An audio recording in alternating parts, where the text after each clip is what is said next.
Welcome students. आज के इस लेक्चर में हम लीनियर डिफरेंशियल इक्वेशन के पर्टिकुलर इंटीग्रल्स कैलकुलेट करने के फाइनल पार्ट 4 में हैं। इससे पहले के वीडियोस में मैंने पार्ट 1, पार्ट 2 एंड पार्ट 3 में स्पेशल फॉर्म्स, जो 3 डिफरेंट स्पेशल फॉर्म्स है वो डिस्कस किए थे, जहाँ पे हमने exponential function, then sine x और cos x and then polynomials के लिए कैसे पर्टिकुलर इंटीग्रल कैलकुलेट होता है वो डिस्कस किया था। तो उन वीडियोस के लिंक डिस्क्रिप्शन में प्रोवाइडेड हैं, आप उस लिंक पे जाके ज़रूर वो टॉपिक्स स्टडी करें। आज हम करने जा रहे हैं study about the working rule for finding particular integral of F D Y is equals to X when X is e raised to the power ax v where v is a function of x। तो हमेशा की तरह हम step 1 में वो ही करते हैं कि particular integral is given by 1/fd e power ax dot v। जो भी फंक्शन हमें क्वेश्चन में गिवन है यहाँ पे x के फॉर्म में, वो हम यहाँ लिखेंगे एंड यहाँ पे इक्वेशन के लेफ्ट हैंड साइड में जो फंक्शन ऑफ d है उसे डिनोमिनेटर में लिखेंगे। नाउ स्टेप 2, यहाँ पे हमारे पास में 2 डिफरेंट फंक्शंस है, एक है e power ax and the other is v can be any function of x। तो हम सबसे पहले e पावर ax को जो राइट हैंड साइड में है 1/fd के जो राइट हैंड साइड में है उसको लेफ्ट हैंड साइड में शिफ्ट करेंगे। Left hand side in the sense 1/fd के लेफ्ट साइड में करेंगे शिफ्ट। ये ध्यान रखें, जब आप इसे राइट टू लेफ्ट शिफ्ट कर रहे हैं, इसका मतलब आप ये जो फंक्शन ऑफ d है उससे इस e पावर ax पे ऑपरेट कर रहे हैं। तो उस पे ऑपरेट करने के बाद d में क्या चेंजेस आएंगे?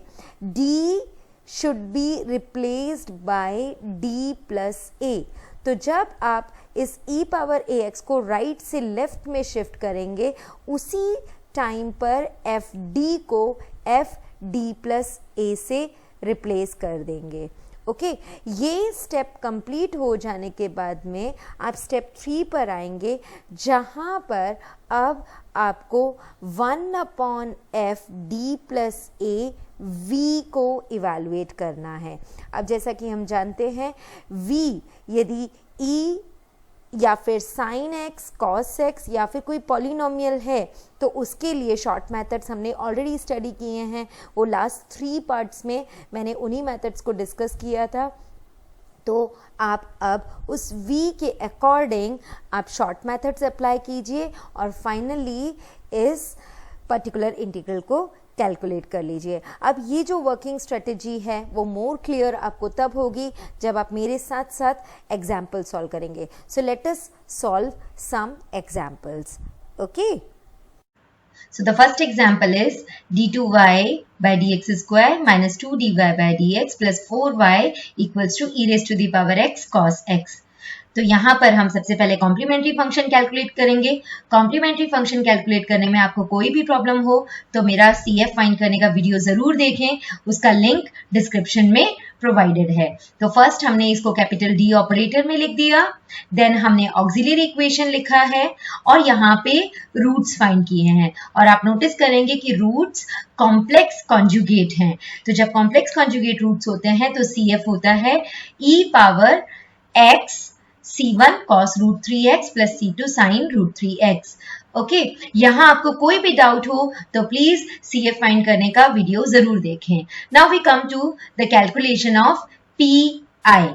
तो PI कैलकुलेट करने का फर्स्ट स्टेप होता है 1/fd the function which is given on the right hand side। जो यहाँ क्वेश्चन में राइट साइड में फंक्शन है वो यहाँ लिखेंगे एंड 1/fd।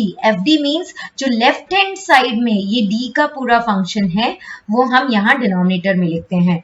अब हमारा नेक्स्ट स्टेप ये कहता है कि जो भी यहाँ पे एक्सपोनेंशियल फंक्शन है उसे हम राइट से यहाँ लेफ्ट में शिफ्ट करेंगे and eight the same time जब आप e पावर x को लेफ्ट में शिफ्ट कर रहे हैं तो ये जो d है यहाँ पे वो d प्लस a से रिप्लेस हो जाएगा। अब आप यहाँ नोटिस करेंगे कि a क्या है, e पावर 1 इंटू x है।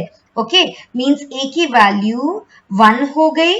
सो यहाँ हमें इसे d प्लस 1 से रिप्लेस करना होगा। ओके, तो चलिए हम आगे बढ़ते हैं अभी और इसे रिप्लेस कर देंगे d प्लस 1 से। Let's start.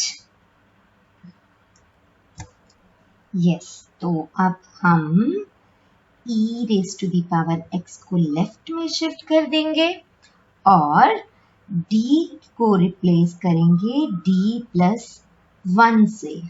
ओके,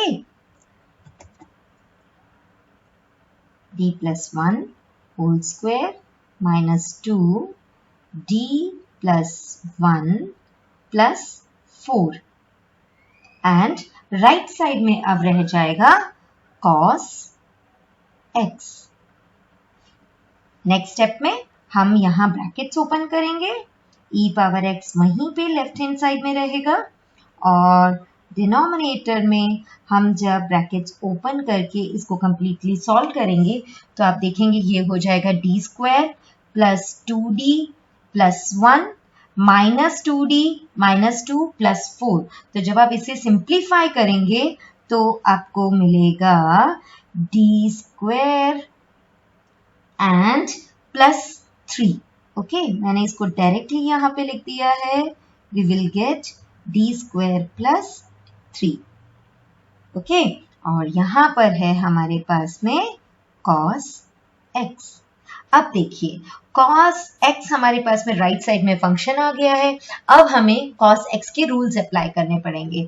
तो जब हम उसका भी मेरा एक वीडियो है जहाँ पे हमने पर्टिकुलर इंटीग्रल कैलकुलेट करने के मेथड्स एक्सप्लेन किए हैं जब फंक्शन sin x और cos x हो। तो बस अब वही ट्रिक हम अप्लाई कर रहे हैं यहाँ पे। उस वीडियो का भी लिंक डिस्क्रिप्शन में आपको मिलेगा। सो let us apply that. cos x जब फंक्शन होगा राइट हैंड साइड में तो हमें d स्क्वायर के प्लेस में माइनस a स्क्वायर सब्स्टिट्यूट करना होता है। a square in the sense जो cos x में x का कोफिशिएंट है, जैसे आप यहाँ देखते हैं x का कोफिशिएंट 1 है तो a का वैल्यू हो गया 1। तो आपको d स्क्वायर के प्लेस पे माइनस 1 स्क्वायर सब्स्टिट्यूट करना है। Okay, so simple. और रिजल्ट आ गया हमारे पास ऐसा करने के बाद में e raise to the power x by 2 cos x और ये है हमारा required particular integral. At the end हम लिखेंगे जनरल सॉल्यूशन जिसका मतलब होता है CF plus PI complementary function plus particular integral. Okay, तो देखिए अभी अभी हमने जो CF कैलकुलेट किया था वो था e raise to the power x C1 cos root 3x plus C2 sin root 3x, ये हो गया CF। और अब आप इसमें PI ऐड कर देंगे तो आपको मिल जाएगा गिवन डिफरेंशियल इक्वेशन का जनरल सॉल्यूशन। हमें PI मिला था e raise to the power x by 2 cos x and that's the required solution of the given differential equation. Now let us see one more interesting example. Now the next example is d square minus 1y equals to cos hyperbolic x cos x। तो हमेशा की तरह पहले CF calculate कर लेना है। यहाँ पे हमने देखा कि d is equals two plus minus 1 मिल रहा है। हम इसे d के प्लेस पे m भी लिख सकते हैं। मैंने यहाँ डायरेक्टली d से कैलकुलेट कर लिया है तो CF मिल जाता है C1 e raise to the power negative x plus C2 e raise to the power negative x। अब PI 1 upon d square minus 1 cos hyperbolic x cos x। अब हमारे पास में cos हाइपरबोलिक x को solve करने का या उसके लिए PI कैलकुलेट करने का कोई रूल नहीं है। cos x के लिए हमारे पास रूल है। हमने स्पेशल फॉर्म में cos x और sin x के लिए रूल स्टडी किया, एक्सपोनेंशियल फंक्शन के लिए रूल स्टडी किया, पॉलिनोमियल्स के लिए स्टडी किया, बट cos हाइपरबोलिक x के लिए हमारे पास कोई स्पेशल फॉर्म में रूल नहीं है या कोई शॉर्ट मेथड नहीं है।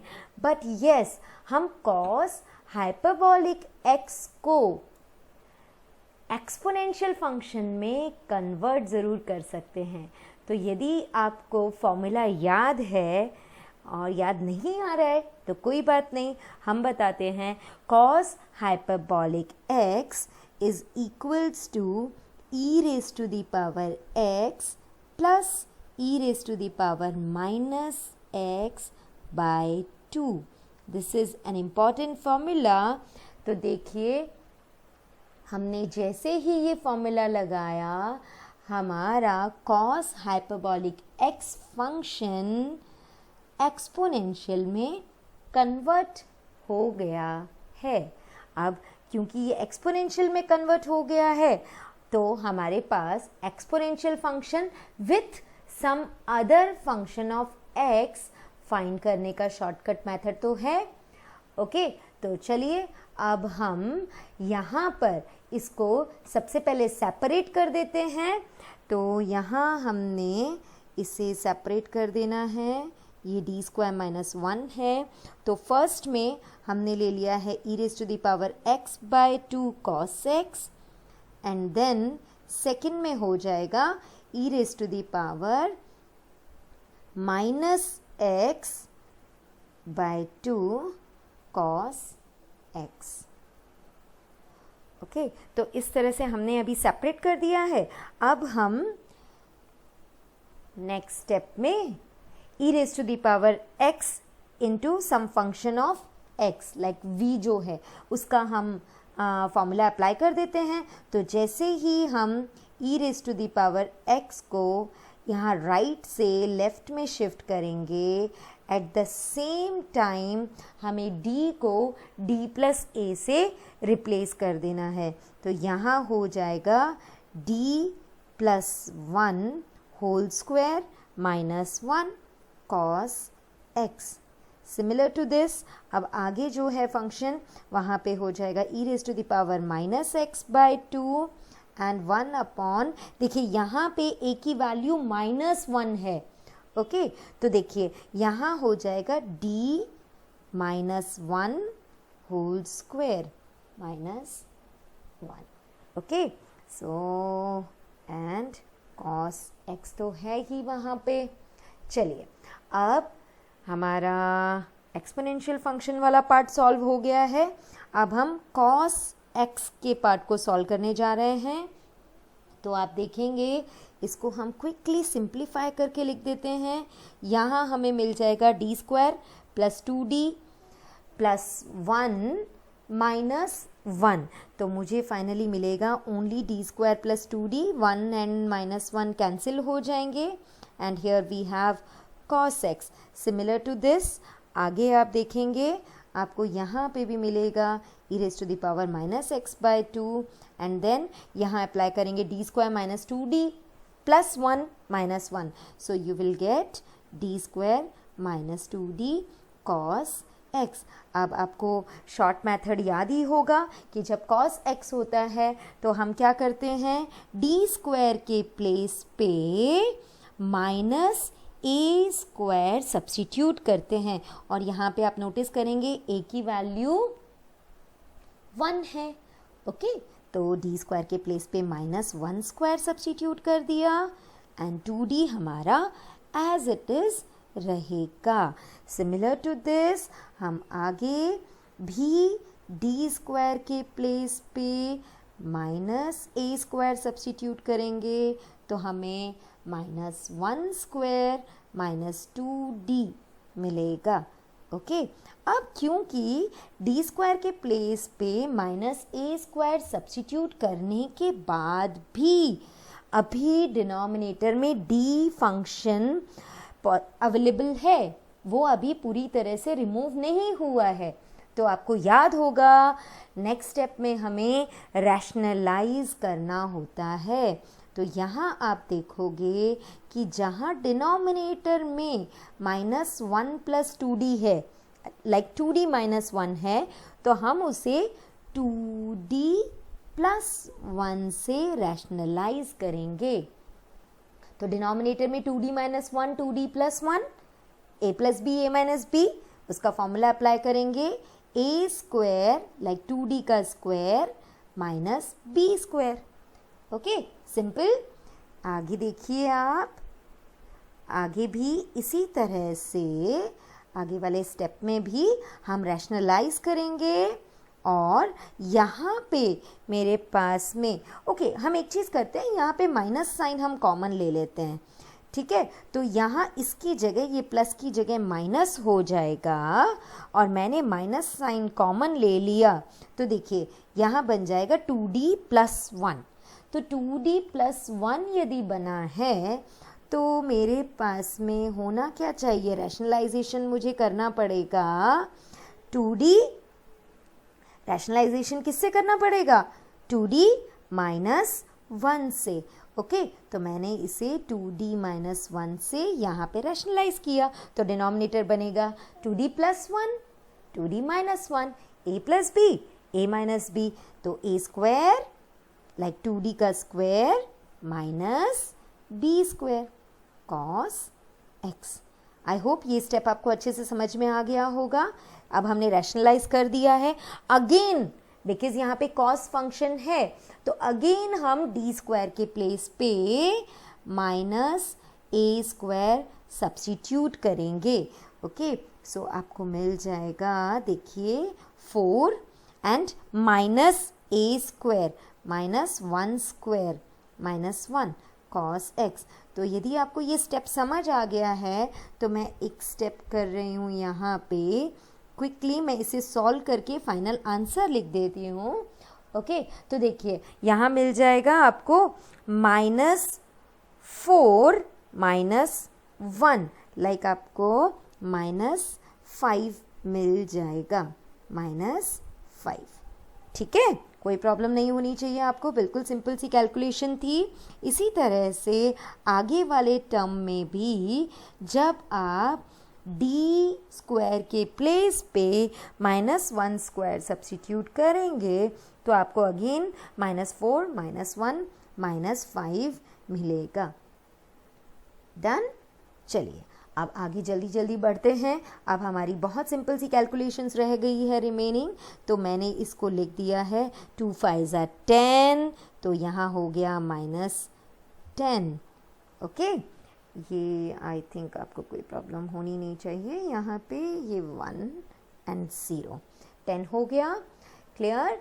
अभी देखिए यहाँ अभी 2d प्लस 1 है, जब ये 2d प्लस 1 ऑपरेटर, ये 2d प्लस 1 ऑपरेटर आप cos x पर अप्लाई करेंगे तो आपका क्या रिजल्ट आएगा, देखिए 2 and derivative of cos x, like derivative of cos x is minus sine x, तो आपको मिल जाएगा -2 साइन x। ओके, सो आगे देखते हैं। अभी हम -2 साइन x आ जाने के बाद में मुझे मिलेगा प्लस cos x। ओके, अभी इसी तरह से जो आगे वाला पार्ट है उसमें भी आप देखिए यहाँ ये माइनस साइन और ये माइनस साइन हम कंबाइन कर देते हैं तो मुझे मिल जाएगा minus minus plus e⁻⁻x upon 2 5 10, और ब्रैकेट में जहाँ पर 2d माइनस 1 है तो वहाँ हो जाएगा -2 sine x and minus cos x। Okay, I hope आपको यहाँ तक स्टेप समझ में आ गए होंगे। बस अब थोड़े ही स्टेप बाकी रहे हैं, वी जस्ट सिंप्लीफाई इट, और आप सिंप्लीफाई करके देखिए आपको मिल जाएगा e⁻, हम जल्दी से यहाँ पे e⁻x, ठीक है, इसको ओपन कर लेते हैं bracket, minus minus plus and here we have 5, 2 5 10 cancel हो गया है, minus e⁻x, yes minus e⁻x cos x upon 10। Okay, और यहाँ हो जाएगा minus e⁻−x upon 5 sin x, and the last term is minus e raise to the power minus x cos x division में 10। Okay तो अब देखिए यहाँ एक और स्टेप है लास्ट में जिसमें हम इन्हें कंबाइन कर देंगे। देखिए हम साइन एक्स की टर्म्स को साथ में ले लेते हैं तो आपको मिल जाएगा, मैंने साइन एक्स अपॉन 5 को कॉमन ले लिया तो यहाँ मुझे डिनोमिनेटर में मिलता है e raise to the power x minus e raise to the power negative x. Clear आ गया। और इसी तरह से जब आप cos x को कॉमन लेंगे, देखिए मैंने नेगेटिव cos x कॉमन ले लिया, यहाँ पे नेगेटिव cos x कॉमन लिया है हमने। ओके और जो डिनोमिनेटर में 10 है उसे मैंने इस तरह से ब्रेक कर दिया। देखिए e raise to the power x हमने कॉमन लिया, यस नेगेटिव भी कॉमन ले लिया है तो यहाँ मिल गया है। और वो जो डिनोमिनेटर में 10 था उसे हमने 5 इंटू 2 में ब्रेक कर दिया है। मैंने राइटिंग थोड़ा बिग कर दिया है, आपको अच्छे से दिखाई भी दे रहा होगा, समझ में भी आ रहा होगा। अभी देखिए यहाँ अभी मुझे इसे यदि कुछ फंक्शन बनाना है लाइक फिर से हाइपरबोलिक फंक्शन में हमें आंसर देना है, बिकॉज हमारा क्वेश्चन हाइपरबोलिक फंक्शन में था तो हमारा आंसर भी हाइपरबोलिक फंक्शन में होना चाहिए। तो आप नोटिस करेंगे कि ये सेकेंड ब्रैकेट तो ऑलरेडी कॉस हाइपरबोलिक का फॉर्मूला बन गया है। ओके बट यहाँ फर्स्ट ब्रैकेट में मुझे यहाँ डिवाइड एंड मल्टीप्लाई बाय 2 कर देना पड़ेगा और अब ये हाइपरबोलिक फंक्शन में कन्वर्ट हो सकता है। So we have 2/5 sin x and sin hyperbolic x। Sine hyperbolic x का फॉर्मूला होता है e raise to the power x minus e raise to the power minus x by 2। Okay and then minus 1/5 cos x and cos hyperbolic x। Okay so this is the particular integral. बस अब last एक step आप जल्दी से कर सकते हैं, वो है general solution and that is CF plus PI। Clear, आप वो सेल्फ लिख लीजिएगा। हमने CF कैलकुलेट कर लिया है और PI कैलकुलेट कर लिया है। बस अब आप इन दोनों को जब कंबाइन करके लिख देंगे तो आपका रिजल्ट आ जाएगा। Okay now the third example is d2y by dx square minus y equals to x square sin x। आप नोटिस करेंगे कि third example and second example का लेफ्ट हैंड साइड तो मैच हो रहा है। कोई बात नहीं, लेफ्ट हैंड साइड तो सिर्फ CF कैलकुलेट करने के लिए ही होता है, हमें PI तो राइट हैंड साइड का कैलकुलेट करना है। राइट हैंड साइड पे जो फंक्शन है उसका PI हमें कैलकुलेट करना है। अब आप यदि स्पेशल फॉर्म्स को रिकॉल करें तो फर्स्ट स्पेशल फॉर्म था exponential function, second sine x और cos x, third polynomials, fourth exponential function और उसके साथ में कोई फंक्शन ऑफ एक्स।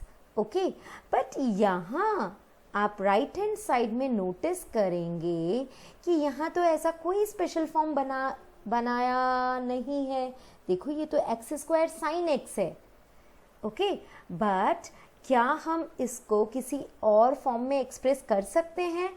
ओके देखिए आप थोड़ा सा रिकॉल करिए कि e raised to the power iota x is what?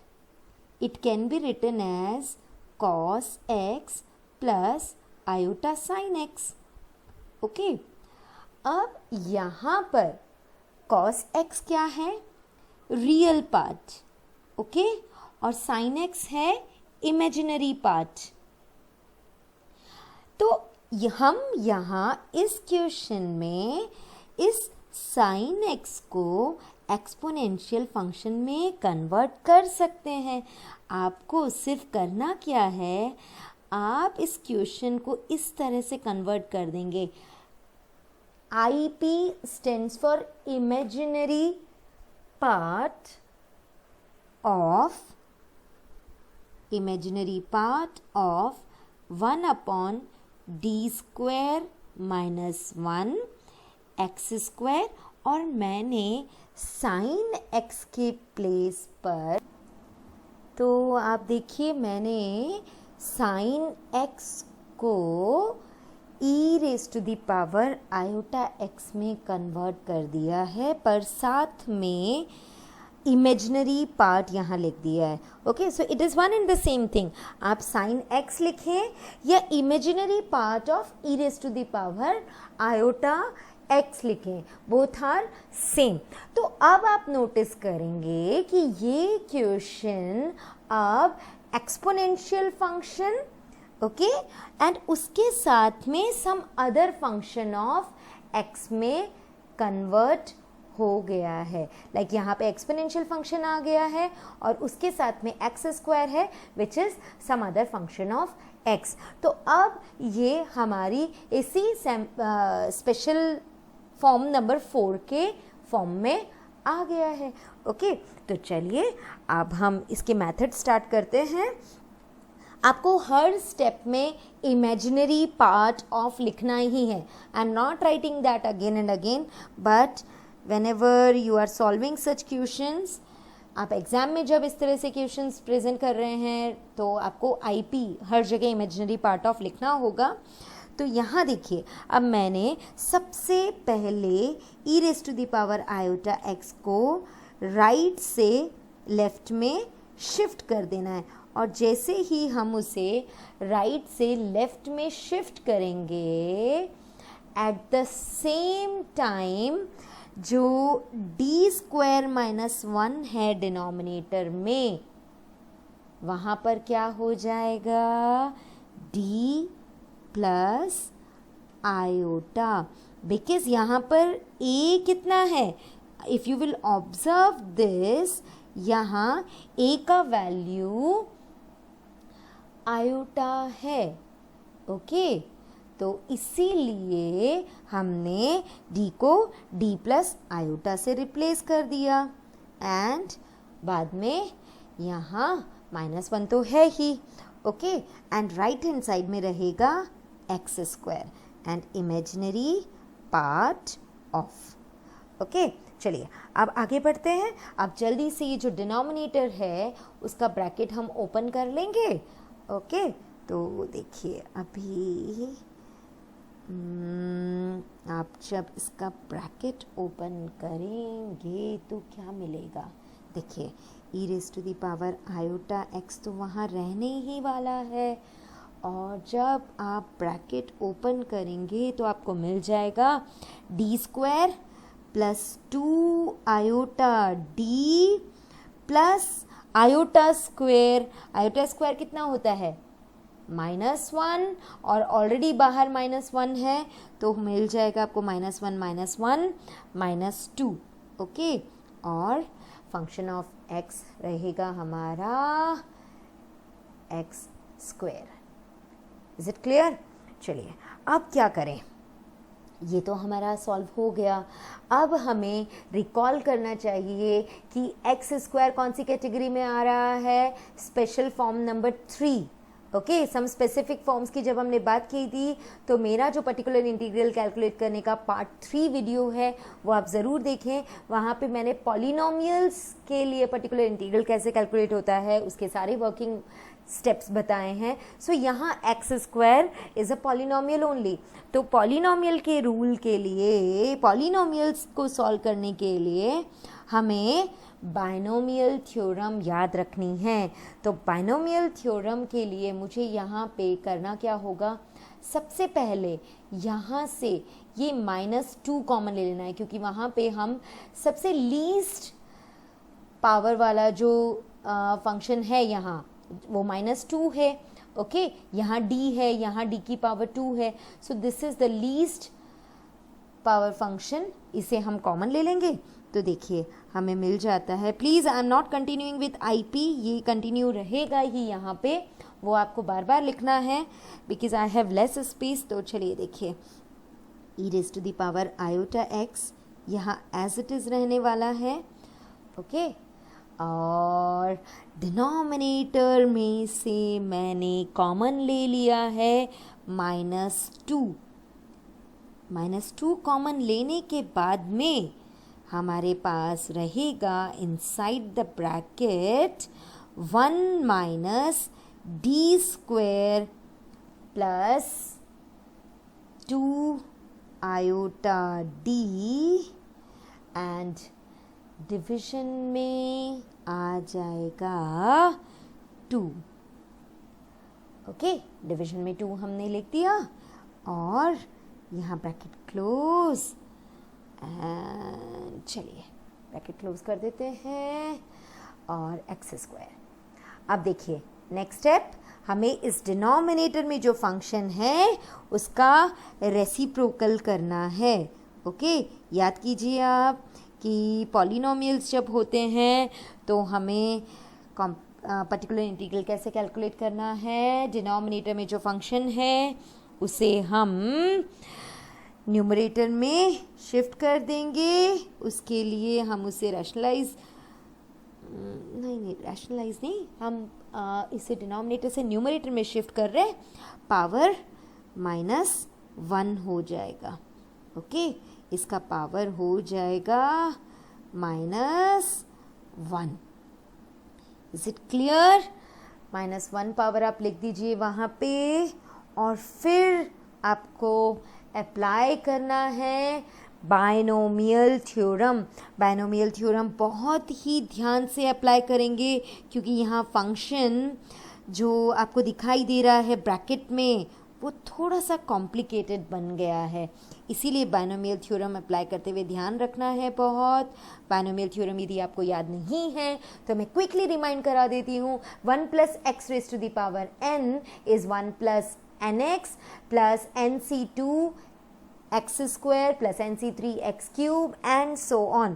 और यहाँ पे माइनस साइन है तो नो इशू, हम उसे एडजस्ट कर लेंगे। यहाँ मिलेगा मुझे 1 + d square plus 2 iota D, division में 2 है, देन प्लस nc2 को हम यदि ओपन करते हैं तो या फिर आप nc2 को जब आप ओपन करते हैं तो मिलता है n-1 अपॉन 2 फैक्टोरियल।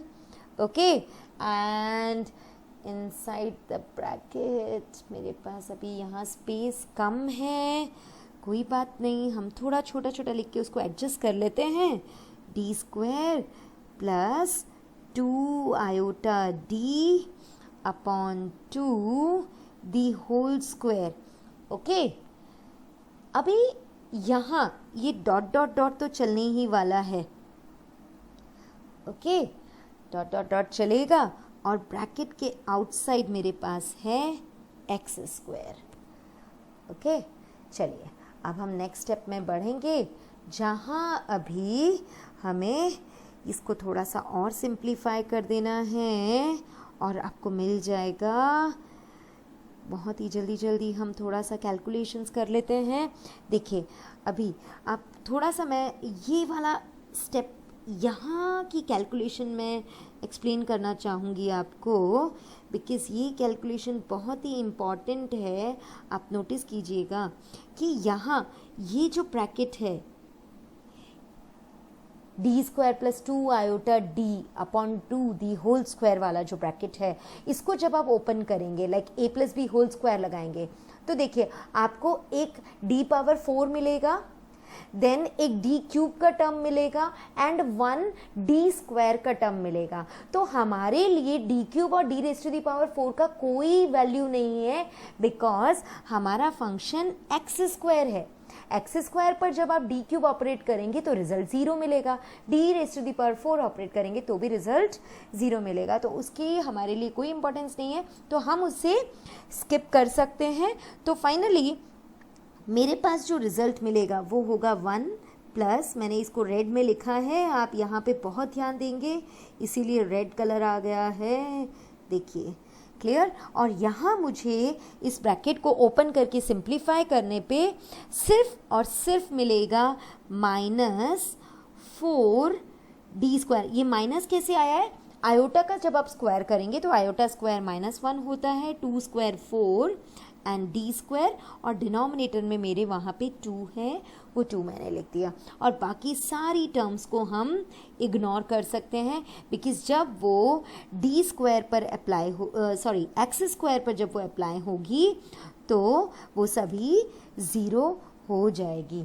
ओके, तो देखिए अब क्विकली हम यहाँ पे ये जो ब्रैकेट है वो ओपन करेंगे और एक्स स्क्वायर पे ये सारे जो इनसाइड द ब्रैकेट फंक्शंस हैं वो अप्लाई करेंगे। तो देखिए आपको मिलता है x square, okay, x square, and then देखिए डी स्क्वायर बाय 2।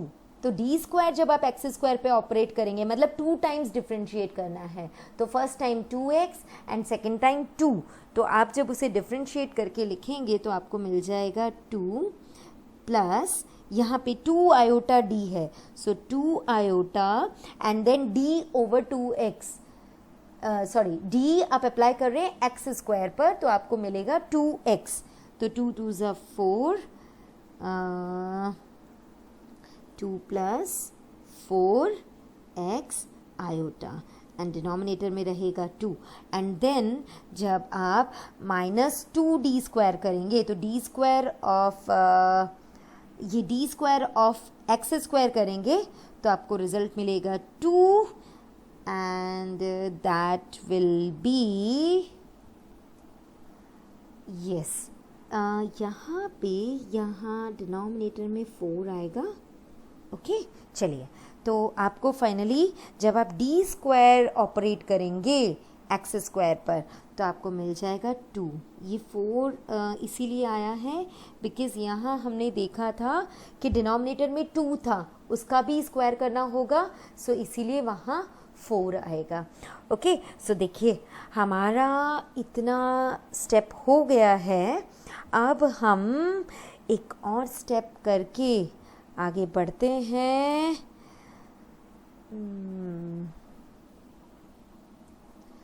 तो बस अब हम इसको थोड़ा सा और सिंप्लीफाई करेंगे। e raise to the power iota x, denominator में -2 है हमारे पास में, और इनसाइड द ब्रैकेट जब आप सॉल्व करते हैं तो x square plus 1 then plus 2 iota x मिलेगा आपको, एंड वहाँ है -2।